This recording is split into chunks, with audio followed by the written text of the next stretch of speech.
What if I told you that you need to go through this pain and struggle to become the man that wins her back? And even if some magician right now could wave a magic wand and instantly get her back right now, your marriage would still be doomed to fail.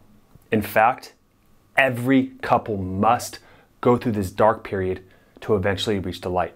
It is the main lesson that Cade learned that won his wife back. These 6 months of the separation has seriously brought us closer. And, I would say that his grandma, which is somebody that he really looks up towards and counts on, has literally told him, if it wasn't for Liz leaving, would you have changed? And the answer is no, he wouldn't have. And in this video, I'm going to show you how Cade and Liz went from her leaving him with a goodbye letter with 7 simple words on the kitchen counter and then gone forever to just 8 weeks later, they showed up on the call together like this. Now listening to hear every fiber of her being in every part of her soul, and I'm no longer listening to respond because that's what I have to do in my job. Yeah. And I've been successful in that, but I failed miserably at my relationship up until this point. And that's because I'm looking to solve a problem, and all she wanted to hear is the fact that she was heard.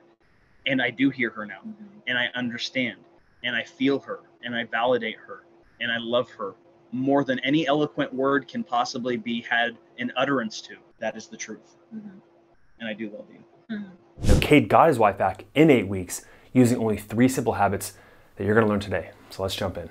Now, Cade's separation story started like this. The beginning of January is when I really started to notice a change. We were doing a 21 days of prayer at our church, and I could see that there was distance that was growing in between. And it was kind of like, I knew that something needed to change, but I didn't know what needed to change. Now, most guys, husbands, feel this separation, but don't do much about it because of the trauma bond cycle. Leaving always turned into him finally waking up and realizing, oh, I need to fix things. But then it became to where it wasn't the first time that I left. And I would come back and things would be good for about 2 months, 3 months max. Honeymoon, yeah. And then it was a recycle. And basically, like, the term of that is considered trauma bond. We start off, things are very calm and peaceful. And then a bunch of tension builds because the guy's getting complacent and he's falling to his old patterns. So all this tension's building up. The wife feels disconnected. She's criticizing. But the guy's like, well, she always complains. And then boom, massive incident where she pulls away. There's a big fight or a pattern of abuse. And then there's a separation. And then it goes back into the honeymoon. And once you're in the honeymoon, things are calm again. The tension builds. But the thing that happened with Liz and Cade is that a lot of women, they will feel this massive emotional disconnection under the surface, but either they don't know how to voice it, or in their mind, they're making it really clear that they have voiced it, but they also are not going to sit there and perseverate on every single negativity. So they want to try to move forward. But as the guy, you're only seeing the surface that, okay, well, she's normal again. We're having sex. She's making up to me, or she's smiling, she's laughing. Because if there was a problem, she wouldn't be able to do that.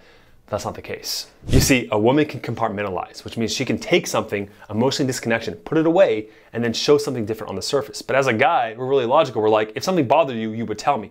But that's not the case. So when she finally does have this massive, I'm done for good, for a lot of guys, it seems, well, it kind of came out of nowhere. Now, the first thing that Cade did to win his wife back is, honestly, for most men, one of the hardest things you're going to do in your whole entire marriage reconciliation journey. You will 100% lose her if you don't do this. Cade would not leave me alone. He was just, 1 minute angry, upset, and the next minute it's like, I love you, I'm sorry, and I got so tired of the sorries because it was like, what, those are just words. I got to see action. Then he kind of stopped texting me and calling me. He backed away, and I started missing him. Look, man, after hundreds, this is how serious I am. I'm rolling up my sleeves for you. After hundreds of marriages saved, this is where most guys screw up. They don't know how to give her space. There's this needy, like, guys, I just need her back. Josh, I need her back. I've literally had guys say this to me on calls, begging, I will do anything to get her back. I need her back. That guy, that boy that is begging, that can't live without her, she's rejecting that person, okay? You must learn to be okay without her. You must feel that you can be okay without her, because she will only respect, feel safe, love, and be attracted to a man that wants her, but doesn't need her A boy needs her. A man wants her. You know, I'm living in an RV right now. Started decorating, and like with every single decoration, I'm like looking around the RV now. With every single decoration, there was a memory. And I missed them. And so I would reach out, and when I reached out, he wasn't hard on me. It was like he was excited to hear from me. And that's the type of response I was wanting. I didn't want to be bashed with, why are you contacting me? I thought you wanted to, you know, me to leave you alone. You know, it wasn't like that. Now, when she does come back, because she will, you must have zero resentment, which is how Cade did that. The second step Cade took to win his wife Liz back was to kill his father. I am your father. Now, this seems like a joke, but I'm actually serious. Well, I don't want you to actually murder your father, but metaphorically, you need to. We've had a problem, and I'd say I'd have a bigger problem of including our families and stuff. And I know that I put my family as a priority to where they moved in with us right as we got married. And that caused huge division in our relationship to where I wasn't putting her above my extended family's needs. And that was a big no-no. You see, most men, they never separate their individual sense of self from their father. They respect their father. They love their father. They have a good relationship with him. They look up to him. He's the mentor, but his opinions are still guiding their actions. And when your father's opinions of you are still guiding your actions, you're not the full man yourself. I am probably 80% of the way there. Actually, Dad has been seeing that because of my communication with him. I'm like, listen, I've always appreciated everything that you've done for me. I'm like, but it's my time to have my family, and I will always honor you and I will always respect you. Mm-hmm. But when it comes to telling me something versus sharing with me something, those have to be the huge big things. Cause like, I know he loves me. It's just that he has a way that where he is a very, very overbearing, domineering, like he wants to be in control. Yeah. And like he can be in control over his family. And I do still respect and love him. That has nothing, those two are completely separate things. But it is my job to first and foremost take care of her and then our daughters. And that's how it should go. And then, you know, God above, obviously, everything. So David Deida has a whole chapter on this section, but let me read one quote from his book. A man must love his father and yet be free of his father's expectations and criticisms in order to become a free man. And for me personally, I remember when I did this myself. For me, it was financially, it was the last straw that I had with my dad, where our whole relationship was like, hey dad, I need some money. And then we talk about some other stuff, but it was mostly centered around finances. And then I was like, you know what? I heard this concept and I said, I'm never going to be able to be the full man that I need to be if I have him helping me financially. I was in college. So we all met up. It was when my parents were going through a divorce too. And so my father was not in the best emotional state, you know, going through a lot of problems. His whole ego was shifting because he saw himself as simply a husband and a father, and also in the workplace. So he was trying to hold on to the last thread of like who he was in his identity. And he was losing the role of the husband because my mom was divorcing him. And I thought I was doing him a favor by giving him the credit card at dinner. I was making a whole speech. I remember, and I will never forget, to this day, I hand him the credit card thinking he's gonna say, thank you, Josh. Oh, that's awesome. Good for you. Like, I'm proud of you. He said, why do you have to f me up like that? You have to recognize the pull that it was nothing against my father. Like, he wasn't doing anything wrong. It's just that I was stripping away part of his identity. He felt like he was being attacked. But that's how strong this is that your father will subconsciously try to keep you the way he's at, because the way you're at with him, because that father-son relationship makes him feel safe and his ego wants that similarity, but you have to break away from that yourself in order to transform into the man that keeps your wife. For this third point, I could tell you, but I think Cade does a lot better at it. Time, but like, what about the kids? What about our relationship with God? What about, you know, what about all these things? Like, it wasn't about the logic. And like, I needed to be able to feel her and not just listen to solve a problem. I needed to hear her heart and understand her to her core. And that is what this program has given me that no one else has been able to give to me on that light, is understanding, like wanting to understand you to your very, very core. When most men listen to their wife, what goes on their head is something like this. Well, that's definitely not right. Why do you think that? That is not what I meant. If you only saw my way. These statements in your mind are ego defense mechanisms. You feel like she's criticizing you, that she's painting you in a picture that's not the way you want to be seen. So you want to defend yourself because you don't want her to see you that way.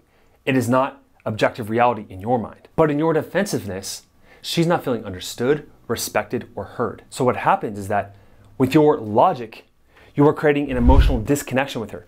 And that emotional disconnection makes her criticize you more, and so you get more defensive, and there's more emotional disconnection. And the same cycle has been perpetuating for decades sometimes with a lot of couples I work with. Let's show you what Cade did instead.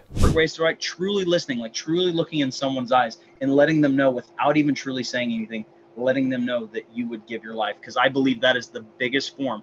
I always had a tendency to have shifty eyes, and just looking at her and literally feeling like, I feel you. Like, I know you. Now, before you go on with your day, I have one more bonus mindset that I had to share with you when it comes to Cade and his story with Liz and getting his wife back. It answers the question, how do I make these changes permanent? How do I adopt these habits that win my wife back and not skate back into complacency to make sure that they become a part of who I am as a man? It's like a metaphorical workout. Like, you can't continue keeping biceps and like abs if you stop. It's like your relationship with the Lord or whatever your belief is. Like, if you want to be friends and have communication and really, really talk, then you really have to keep that up consistent. And every day's a fight. My correlations is Ephesians 6. I put on the full armor of God each day. But that's a proverbial for us. Like, I will never forget.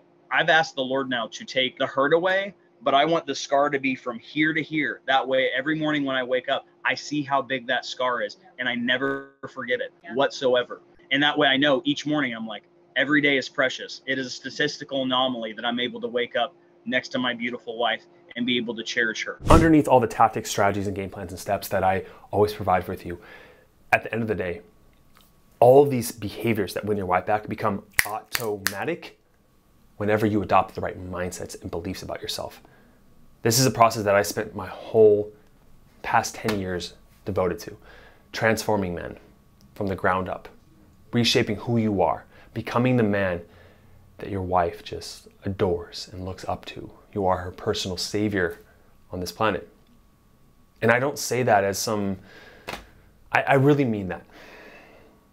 I really mean that. Like, that's what will happen. So if you want the opportunity to do so, you know you can set up a call with me personally and my team. Just click the link down below. Thanks for watching the video. Watch this other transformational video right here, how Damon won his wife back in 4 weeks. And I will see you in the next video. Smash like if you enjoy the videos. Have a great day. I love you. Cheers.